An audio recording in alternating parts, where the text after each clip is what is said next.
कल हम लोग टॉपिक आपका कर रहे थे प्रोसेस काउंटिंग। प्रोसेस काउंटिंग आपकी जो बुक में ना एक दो क्वेश्चन दिए हैं, अगर प्रोसेस काउंटिंग हम करने बैठे तो स्टेप बाय स्टेप काफी क्वेश्चन बनते हैं। तो मे भी अगर मान के चले तो जैसे मैंने पुरानी बुक कराई हुई उसमें 3 टॉपिक थे प्रोसेस काउंटिंग के। नॉर्मल से स्टार्ट होके आगे टैक्स फ्री लॉस या फिर वेस्टेज से क्रैप। आपकी बुक में जो पहला ही क्वेश्चन किया हुआ है काफी उलझन है उसमें, वेस्टेज इन्होंने रेशियो कुछ दी नहीं है कितने परसेंट से। हम लोग एक दो क्वेश्चन स्टार्टिंग से करके फिर आगे तक चलते हैं तो वैसे पता लग जाएगा। लिखिए क्वेश्चन, लिखिए प्रोसेस काउंटिंग का।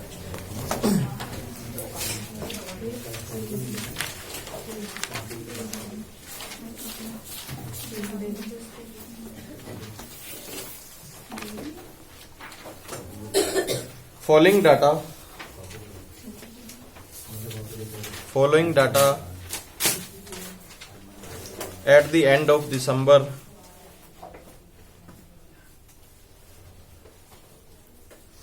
following data at the end of December 2020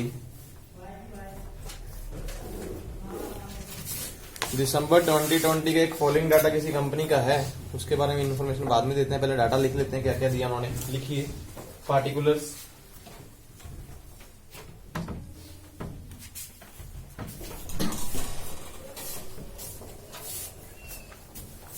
process 1,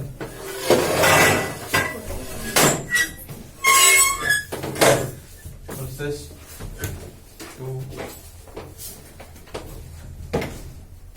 process 3। उसके बाद फिनिश्ड स्टॉक। किसी एक कंपनी का डाटा मिला है दिसंबर 2020 के लास्ट में। उन्होंने बोला है कि उनके पास क्या है, सबसे पहले direct material, direct wages, stock on 31 December. अगर स्टॉक ऑन 31 दिसंबर लिखा आ रहा है तो उसका मीनिंग क्या होगा, क्लोजिंग, क्योंकि हमें 31 दिसंबर लास्ट की बात कर रहे हैं तो वो इसी में क्लियर हो जाएगा। आगे दिया उन्होंने सेल्स ड्यूरिंग द ईयर, पूरे साल में जो सेल है वो भी उन्होंने साथ में बताई। प्रोसेस 1 में जो डायरेक्ट मटेरियल है वो 30,000 का, डायरेक्ट वेजिस 20,000 की और क्लोजिंग स्टॉक जो है 10,000 का। इसमें कोई प्रोसेस 1 की कोई सेल नहीं है। आगे चलते हैं।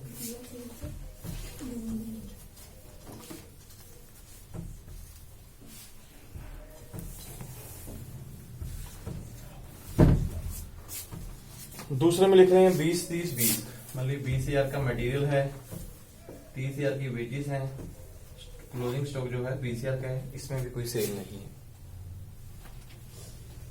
तीसरे में आपके पास 40, 10, 30, मटेरियल 40,000 का, 10,000 की वेजेस, 30,000 का क्लोजिंग स्टॉक।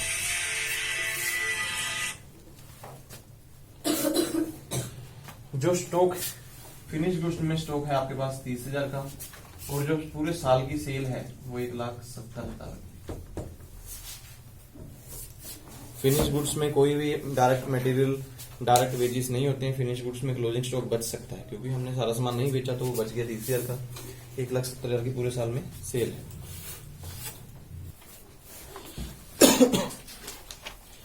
लिखिए इसके बाद, लिखिए कंपनी ने क्या लिखवाया है।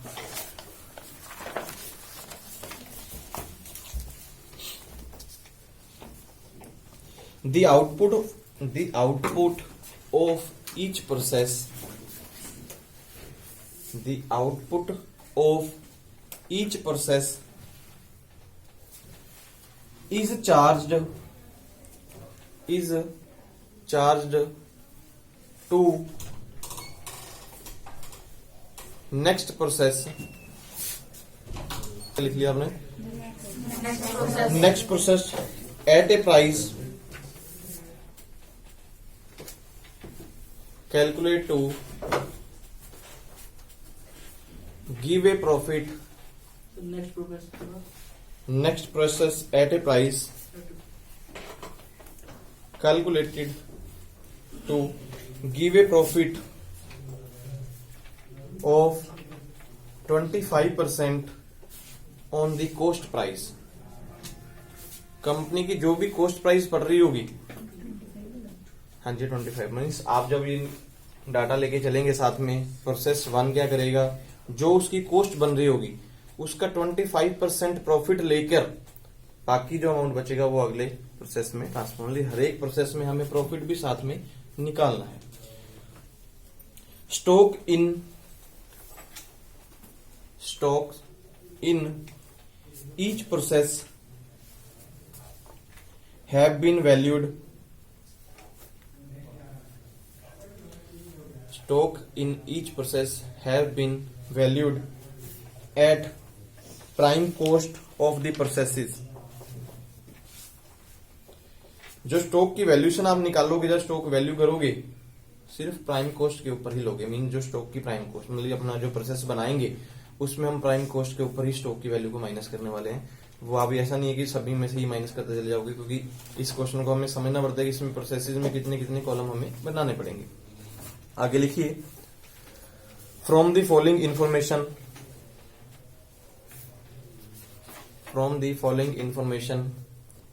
Prepare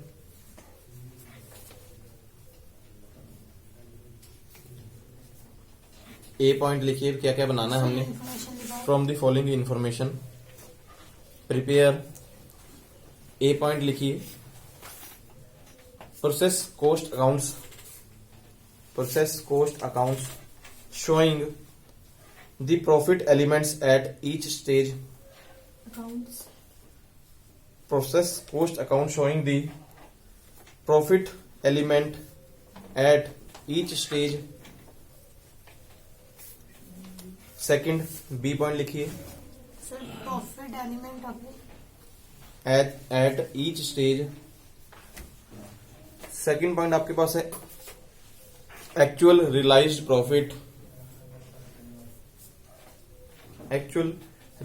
profit in each stage. सभी स्टेजेस के ऊपर आपको प्रॉफिट भी दिखाना है। Number 3, stock valuation as would appear in balance sheet.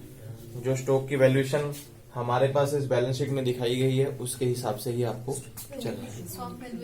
Stock valuation as would appear in balance sheet. अगर आप प्रोसेस अकाउंट बनाने जाएंगे तो स्टॉक की वैल्यूएशन जो हमारे पास चल रही है वो इस हिसाब से चलनी चाहिए। मींस आप हर बार जो क्लोजिंग स्टॉक लेने वाले इसके हिसाब से लेंगे। लास्ट में आपके पास ये भी बचना चाहिए और सेल भी दिखाएंगे। सेल का मतलब तो ये होगा कि हमें लास्ट में भी प्रॉफिट दिखाना होगा, अभी एक्चुअल हमारे पास कितना प्रॉफिट आ रहा है। चलिए हम लोग प्रोसेस अकाउंट बनाने जा रहे हैं। उन्होंने हमें बोला कि क्वेश्चन में आपके पास ये बैलेंस शीट का डाटा जैसे दिया गया प्रोसेस 1 में, यहाँ पे हम लोग प्रोसेस 1 बनाते हैं। सबका अलग अलग बनता है, ऐसा नहीं है कि प्रोसेस 1 पहले फिर 2 बनेगा फिर 3 बनेगा, क्योंकि तीनों का डाटा मिला। लास्ट में फिनिश गुड्स का भी बनेगा।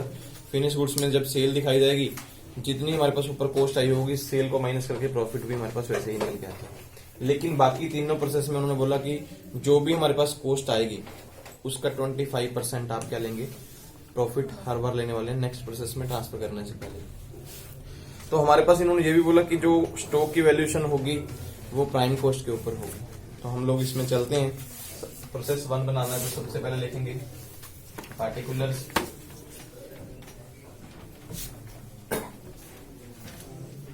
यहाँ पे टोटल कॉस्ट हमारे पास आ रही है, टोटल कॉस्ट एक हम लोग निकालेंगे प्रॉफिट, क्योंकि उन्होंने हमें बोला कि प्रॉफिट भी निकालिए। दोनों साइड का बनेगा, डेबिट साइड भी सेम क्रेडिट साइड भी सेम। ये तो हमारा डेबिट साइड का हो गया। आगे चलते हैं credit side. Particular total cost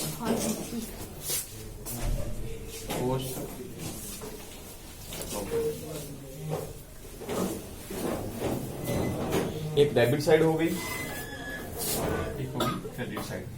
हम बना रहे हैं प्रोसेस 1। इनका जो हमने पहले कल सीखा था कि प्रोसेस 1 क्या करता है, अपना जो उनका टोटल आएगा वो पहले क्रेडिट साइड में भेजेगा, क्रेडिट साइड के बाद प्रोसेस 2 में आगे डाटा सामान आपका चला जाएगा। सर एक सेकंड रुक जाओ। ये टोटल कॉस्ट और कॉस्ट के 2 कॉलम इसलिए बनाए हैं, वो भी समझ लेंगे, क्योंकि उन्होंने हमें क्वेश्चन में बोल दिया कि आप लोग जो वैल्यूएशन करेंगे स्टॉक की, जब प्रॉफिट जो भी निकालेंगे वो 25% आप प्राइम कॉस्ट पे निकालने वाले हैं, नॉर्मल कॉस्ट पे मत निकालिए। तो हम इसीलिए तो 2 कॉलम बनाए हैं। एक प्रॉफिट का कॉलम तो हमें अलग से प्रॉफिट दिखाना है हर बार, वो हम लोग बना के चल रहे हैं। तो सबसे पहले पार्टिकुलर्स में हमारे पास क्या है, डायरेक्ट मटेरियल है। सबसे पहले डायरेक्ट मटेरियल आपके पास कितना है, इसका लेके चलेंगे प्रोसेस 1 का 30,000।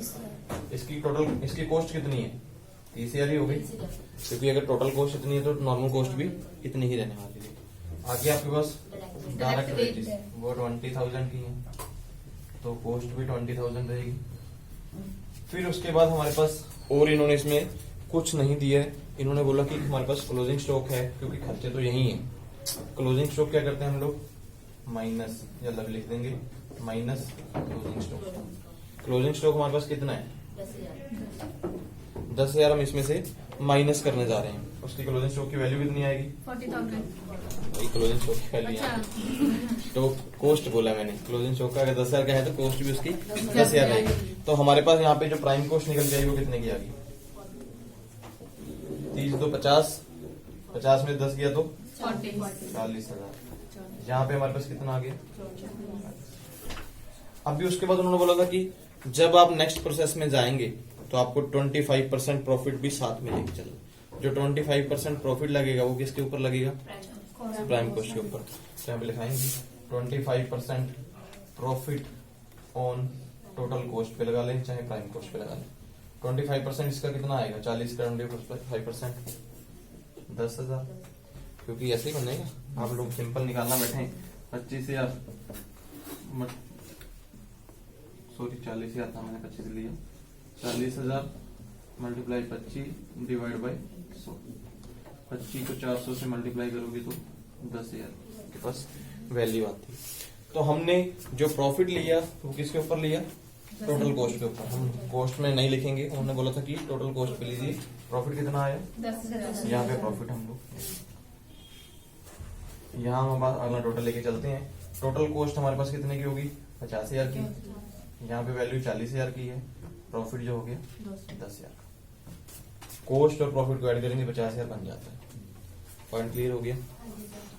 कॉस्ट हमारे पास 40,000, प्रॉफिट 10,000, टोटल वैल्यू 50,000। बहुत सिंपल तरीके से बन गई।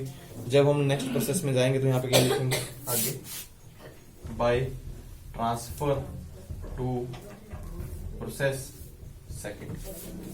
यहाँ पे लिखना है by transfer to process second. क्या क्या करेंगे भाई, टोटल कॉस्ट 50,000 की, कॉस्ट 40,000 की, प्रॉफिट जो है 10,000। इसका नीचे जो टोटल आपने दिखाना है सेम दिखाएंगे, 50,000, 40,000, 10,000। ठीक है। इसके बाद क्या आप लोग प्रोसेस 2 बना सकते हैं, बहुत सिंपल तरीके से चलने वाला है, कुछ भी अलग नहीं करना। अगर डाउट है तो मेरे को कोई बंदा पूछ सकता है। हम लोगों ने इसके बाद क्या बनाना है, प्रोसेस 2। तीनों प्रोसेस बनेंगे। फिनिश स्टॉक भी बनाने के लिए उन्होंने बोला था, हम फिनिश स्टॉक भी बनाएंगे। सेम वैसे ही चलने वाला होगा। Particulars, total cost, profit. यहां पर फिर आपके पास particulars, total cost, profit. Same उसी तरीके से हमारा काम आएगा। ये जो हमारे पास डाटा आया ये नेक्स्ट प्रोसेस में आएगा। यहाँ पे सबसे पहले लिखेंगे ट्रांसफर फ्रॉम प्रोसेस 1। प्रोसेस 1 से हमें जो डाटा आया है वो हमने यहाँ पे लिख लिया। यहाँ पे लगाते हैं बाय, तो यहाँ इसके आगे जरूर 2 लगा लेना। 2 ट्रांसफर फ्रॉम। सर क्या लिखा है आपने वो? दोबारा से वर्डिंग साफ लिखो। 2 ट्रांसफर फ्रॉम प्रोसेस 1। ठीक है। प्रोसेस 1 से जो ट्रांसफर होकर डाटा आया वो प्रोसेस 2 में आ जाता है, क्योंकि हमने उन्हीं का डाटा जो स्टॉक होगा या कोई भी कॉस्ट होगी वो प्रोसेस 2 में जाती है। तो टोटल कॉस्ट कितनी आई? 50। उसकी कॉस्ट कितनी थी? 40। इसमें प्रॉफिट था 10। आपको इसी काम को आगे लेके चलना है। इसके बाद जो प्रोसेस 2 का जो डाटा था उसको हम साथ में लेंगे। प्रोसेस 2 में हमारे पास सबसे पहले डायरेक्ट मटेरियल कितने का था? 20,000। डायरेक्ट वेजेस 30,000 20,000 का था। Closing उसकी stock कॉस्ट भी 20,000 20,000 रहेगी। ये कितने का था डायरेक्ट वेजेस? 20,000। नहीं, डायरेक्ट वेजेस 30,000। तो डायरेक्ट मटेरियल 30 का था। डायरेक्ट मटेरियल 20,000 का था, डायरेक्ट वेजेस 30,000 की थी, और क्लोजिंग स्टॉक हमने 20,000 का लिखवाया था। ऐसे लिखवाया था भाई? Yes sir. वो सेकंड प्रोसेस देख मैडम, ये देख, इधर देख, सेकंड। हाँ जी, ओके। हमने लिया अभी 50,000, 30,000 30,000 और 20,000। यहाँ पे हमारे पास लेस क्या करेंगे? Less closing stock. Closing stock की वैल्यू इसमें बताई गई थी हमारे पास 20,000। क्लोजिंग स्टॉक की वैल्यू भी 20,000 की होगी। अब भी हमने निकालना है प्रॉफिट 25% ऑन टोटल कॉस्ट। जो भी हमारी टोटल कॉस्ट है उसके ऊपर 25% हम लोग क्या निकालेंगे? प्रॉफिट। 50,000, 70 और 30, 1 लाख हो गया। 1 लाख में से 20,000 माइनस किया कितना रह गया? 80,000। 80,000 का 25% प्रॉफिट कितना आएगा भाई? हाँ जी, 20,000, क्योंकि 4 हिस्सों में बांटेंगे तो हमारे पास जो प्रॉफिट आ रहा है 20,000 का, प्रॉफिट चला जाएगा 20,000 का। सेम ऐसे ही रहने वाला है।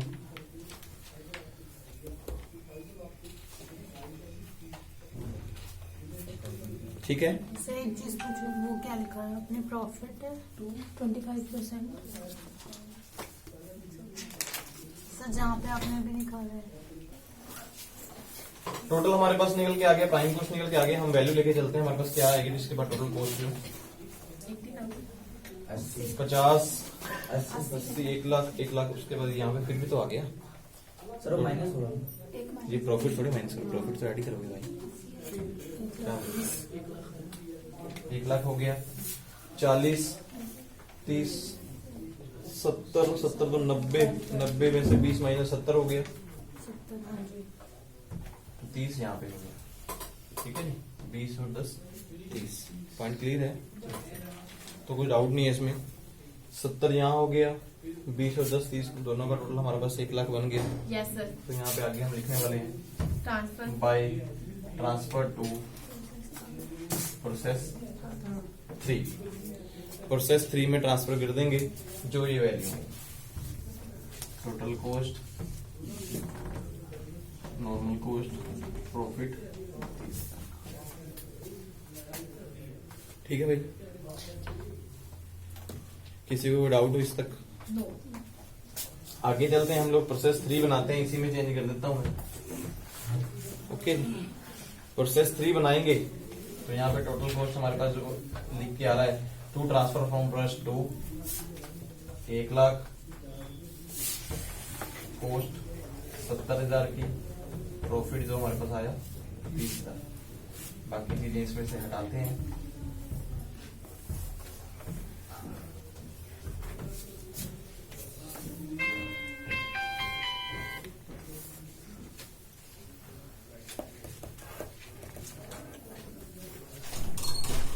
प्रोसेस 2 में से हमारे पास जो डाटा आया हमने वो यहाँ लिख लिया। हमारे पास प्रोसेस 3 का डायरेक्ट मटेरियल था 40,000 का, डायरेक्ट वेजेस थी वो 10,000 की थी। सेम वैल्यू उसमें पुट कर लेंगे। कॉस्ट उन्होंने बोला कि लेस जो है क्लोजिंग स्टॉक। क्लोजिंग स्टॉक हमारे पास कितना दिया था इन्होंने? 30,000 का क्लोजिंग स्टॉक माइनस करना है आपने। 1,40,000, 1,50,000, 1,50,000 में 30,000 गए, 1,20,000। 1,20,000 का प्राइम कॉस्ट निकालना है 25%। 1,20,000 का प्राइम देखो कितना आता है? 25,000, सॉरी 30,000 आएगा। ठीक है भाई, अगर प्रॉफिट 30,000 तो यहाँ पर भी 30,000 चला गया। सेम है, क्योंकि इसमें तो बहुत ज्यादा कैलकुलेशन कुछ बनती नहीं। तो टोटल लेते हैं 1,20,000 में 1,50,000, इसका टोटल करते हैं 70, 40,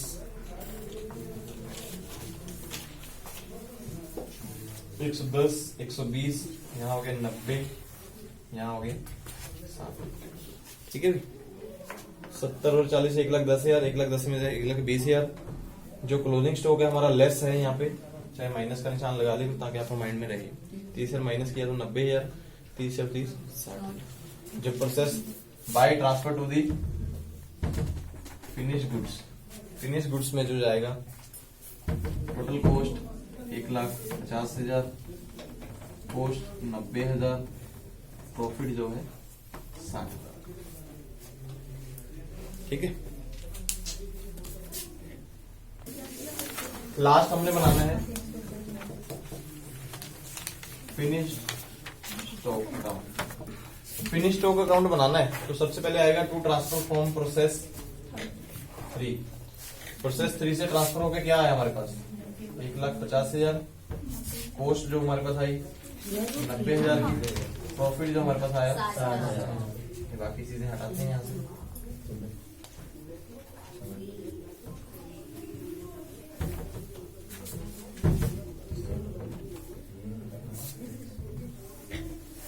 जो हमारे पास फिनिश स्टॉक आ गया, फिनिश स्टॉक में कोई डायरेक्ट मटेरियल नहीं होता, डायरेक्ट लेबर कुछ नहीं होता।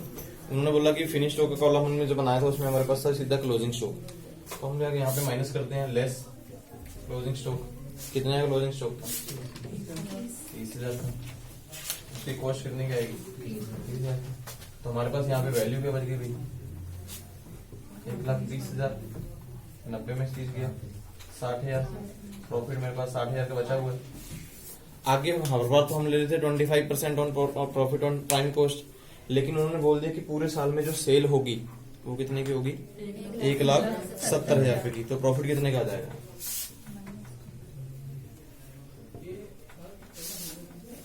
हाँ जी, प्रॉफिट कितने का आ जाएगा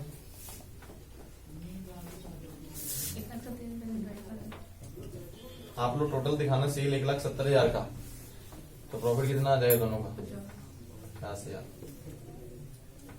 ठीक है, और कुछ नहीं देने वाला, कॉस्ट हमारे पास वही 60,000 की दे जाएगी, यहाँ हो जाएगा 60,10,000। ओके, यही चीज दूसरे डिपार्टमेंट में लिख देंगे, फिनिश गुड्स में तो नहीं है, यहाँ लिख देंगे by transfer to the sale account 1,70,000, 60,000, profit 1,10,000। वो आपने 3,000 माइनस किया या 30,000 किया है? हाँ है, सीनियर तो मैंने कहीं भी लिखा। सर वो कितना लिखा है फिर? ये नहीं उसके साथ वाला 30,000 भी 30,000 है, 1 2 3 4 जीरो है। ठीक है, हमारे पास यहाँ पे दिया हुआ था ना क्लोजिंग स्टॉक 30,000 का है, टोटल सेल जो 1,70,000 रुपया है, तो हमारे पास टोटल कॉस्ट यहाँ पे 1,20,000 आ रही थी, हमने टोटल 1,70 दिखाना है, तो 1,20 और 1,70 का डिफरेंस प्रॉफिट ले लिया हमने 50,000 का, वही प्रॉफिट में चला गया 50,000, वैल्यू बन गई 1,70,000 का, टोटल कॉस्ट 60,000 हमारी कॉस्ट बनती है, 1,10,000 हमारा प्रॉफिट।